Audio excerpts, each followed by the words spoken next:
I still remember the call. Her voice cracked with indignation, like I'd betrayed her. "Why haven't you paid the rent this month?"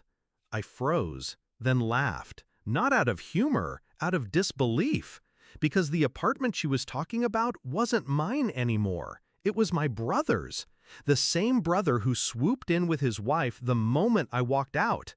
But she wasn't calling him, she was calling me. "I'll take you back." When she first asked me to renovate her old apartment, I didn't hesitate. I poured everything into it, my weekends, my savings, my sweat. Fresh paint on the walls, new cabinets in the kitchen, even rewired the faulty sockets she'd ignored for years. When it was done, she looked at it with pride, and for a brief moment I felt like a son who'd finally made her proud. Then came the contract. I thought I'd live there. Affordable rent, she'd said. A way to save money, a way to stay close. But when the papers hit the table, the number was 3 times what we'd agreed on. Triple. I stared at her across that kitchen island I'd installed myself, the granite shining like a mirror of my own stupidity. "This isn't what we agreed to," I told her. Her answer was cold. "If you can't afford it, someone else can." That was my first lesson. Family, when money is involved, doesn't always mean family. I left quietly. No fight, no tears. Just a packed bag and a lease I signed across town. A smaller place, sure, but mine. Paid for by me, not dangled like bait from my mother's hook. I didn't have to wait long to see who she meant by someone else. My brother and his wife moved in within a week. The golden boy, the one who always got more, needed less, and yet somehow demanded everything. I thought I was free, but freedom has a funny way of being tested. A month later, the phone rang. Her voice sharp and trembling. "Where's the rent? Why haven't you paid?" I almost choked. "Rent? For the apartment?" "Yes," she snapped. "Your brother says he's still waiting on you. We had an agreement." That's when the truth hit me. She hadn't just rented the place to him, she had rented it to me on paper, without me signing, without me paying, without me even living there. And she was funneling the responsibility onto me, my name, my credit, my life. The betrayal was almost elegant. But I didn't shout, I didn't break, I smiled, because I realized something. She still thought I was the same naive son who rebuilt her kitchen for free. She didn't know who she'd created the day she tried to scam me.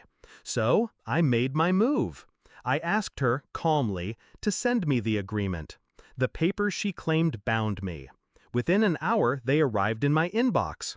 A poorly scanned rental contract, my name typed but not signed. No initials, no signature, nothing legal. I laughed quietly to myself. A forgery without teeth. The next day I made a visit to the landlord's office. The real landlord, the one who technically owned the building. Turns out my mother wasn't even the legal owner anymore. She was leasing it herself, subletting to me, or at least pretending to, and now to my brother. I explained the situation carefully, brought copies, highlighted the missing signature. He wasn't happy, not with me, but with her. She'd been skimming off him too. And that's when I laid out my plan. I didn't attack directly, no. Revenge, real revenge, is quieter, colder. I simply stepped back and let the dominoes fall. The landlord revoked her sublease rights, sent her a letter demanding back rent.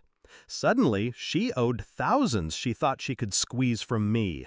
My brother, the golden boy, was now living in an apartment that wasn't hers to give.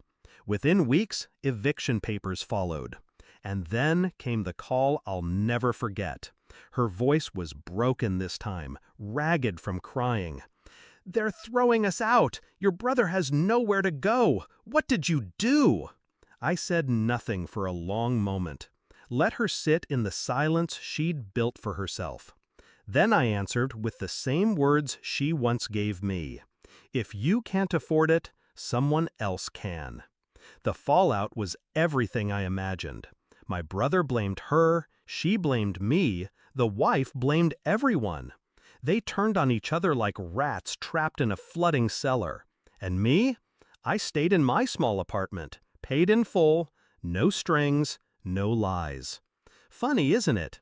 I rebuilt her apartment with my own hands, but in the end, I rebuilt myself too. Stronger, colder, unwilling to play the fool again. She wanted a tenant, she got a lesson.